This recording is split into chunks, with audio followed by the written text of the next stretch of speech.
Coast Guard officer accused of planning terror attack amassed an arsenal. Authorities found components used to make ghost guns that are untraceable. Court documents providing chilling details about a Coast Guard lieutenant who prosecutors say hoped to murder innocent civilians on a scale rarely seen in this country before being arrested in Maryland last week. 49-year-old Christopher Hasson is facing federal charges of illegal possession of a firearm and possession of a controlled substance. But prosecutors say these charges are just the tip of the iceberg, writing, "The defendant is a domestic terrorist bent on committing acts dangerous to human life that are intended to affect government conduct." Investigators say they found this hit list on Hasson's computer, containing names of prominent Democrats, including House Speaker Nancy Pelosi, Senate Minority Leader Chuck Schumer, and Representative Alexandria Ocasio-Cortez, as well as a number of 2020 Democratic candidates, including Senators Kamala Harris, Cory Booker, and Kirsten Gillibrand. The list also containing the names of several journalists from CNN and MSNBC. Federal agents say they found 15 firearms and more than 1,000 rounds of ammunition in Hasson's Maryland apartment. In addition to a stockpile of steroids, the government says Hasson was using to increase his ability to conduct attacks. In emails outlined in court filings, Hasson calls himself a white nationalist and was inspired by a manifesto written by Anders Breivik, a Norwegian terrorist convicted of killing 77 people in 2011. Prosecutors say roughly a month before his arrest, Hasson Googled topics including, "Are Supreme Court justices protected? Where do most senators live in D.C.? And civil war if Trump impeached." FBI officials are describing this as a truly alarming case. And if the allegations are true, terrifying. Today, the FBI plans to make an urgent appeal to keep this officer of the Coast Guard locked up pending trial because they believe he's that dangerous. This morning, Coast Guard Lieutenant Christopher Paul Hasson will appear in court, accused of plotting mass murder. According to the FBI, Hasson, who also served in the Army National Guard and Marines beginning in 1988, stockpiled these weapons, including 1,000 bullets, handguns, and assault rifles. All this stored in his small Maryland apartment, they believe possibly as part of a dream to, quote, murder innocent civilians on a scale rarely seen in this country. It was almost like he was a ticking time bomb waiting to go off. Prosecutors also alleged that Hasson studied the strategy of Olympic Park bomber Eric Rudolph, noting that he needed to, quote, have a way to get out, to escape crime scenes. And they claim he had musings of genocide, writing at one point he was looking for, quote, a way to kill almost every last person on the earth, including using biological weapons, a plague, and attacking the food supply. Greenbelt, Maryland, a U.S. Coast Guard lieutenant arrested last week who federal authorities say was planning a domestic terrorist attack, had amassed an arsenal of firearms and gun components used to fabricate untraceable home-built weapons.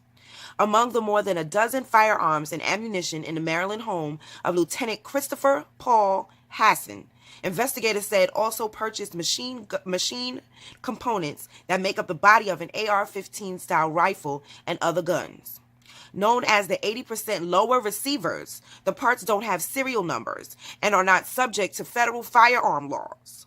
With a few very easily purchased tools, a skilled gun enthusiast can machine the remaining 20% of a weapon at home, producing an unregulated, untraceable gun. The unfinished receivers were originally made and marketed for the hobbyist who wanted to make his own firearm, and then they became popular with people who didn't want the government to know they had firearms, said Rick Vasquez, a firearm consultant and former official with the Bureau of Alcohol, Tobacco, and Firearms and Explosives.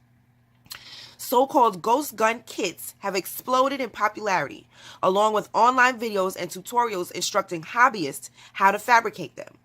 Ghost guns have been used in mass killing sprees and other high-profile gun crimes in recent years. In 2017, a Northern California man prohibited from possessing firearms by restraining order killed 5 people with the semi-automatic rifles he made himself. In 2016, a Baltimore man fired at police with a homemade AR-15, and Santa Monica, California shooter John Swahili used a ghost gun in his shooting spree that killed 5 in 2013. Lieutenant Hasson was arrested last Friday on charges of illegal gun possession, but prosecutors have also accused him of plotting to kill on a scale rarely seen in this country. The government said he had been stockpiling weapons since at least 2016 and recently developed a spreadsheet of targets that included, okay, you'll see the news report that'll tell all of that. Investigators discovered that Mr. Hasson had purchased 80% lower receivers and other parts for making guns according to the courtroom documents, but prosecutors didn't say whether he had used them to build the guns.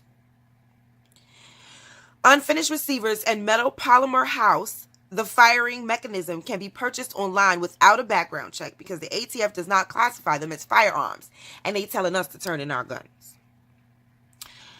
Buyers can finish the receiver with a drill press or computerized metal cutting machine and then add the remaining pieces of which are really readily available online to complete the gun. A finished receiver is considered a firearm by the ATF and will require a background check to purchase. Beyond at-home fabrication, advances in 3D printing have made it easier for the hobbyists and criminals alike to produce untraceable guns at home. It is illegal for a person to make a gun for himself or herself without a background check, gun law experts say. The number of these weapons in the American public's hands is unknown because the ATF cannot track them. They are absent of a serial number, but the ATF officials say they have seized an increasing number of ghost guns in criminal cases, particularly in California.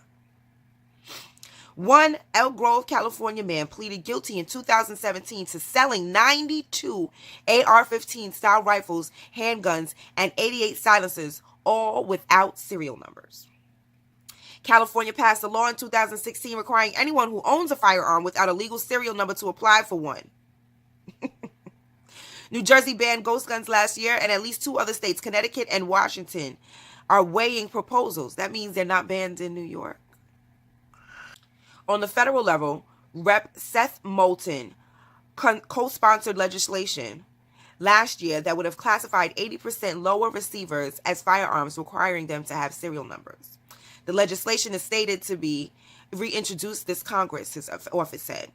Gun rights activists have fought the new regulations. The idea that an individual who's committing a crime with a firearm is going to build a firearm and then go get a serial number so that it can be tracked back to them, that's kind of absurd. It is kind of absurd, said Craig DeLuz, a spokesman for the Firearms Policy Coalition. Lieutenant Hansen is still on active duty until his case is adjudicated, according to the Coast Guard spokesman, Lieutenant Commander Scott McBride, though his access to Coast Guard headquarters has been revoked. As an officer, he is held to a security clearances since April of 2005, and no background checks provided any information of concern.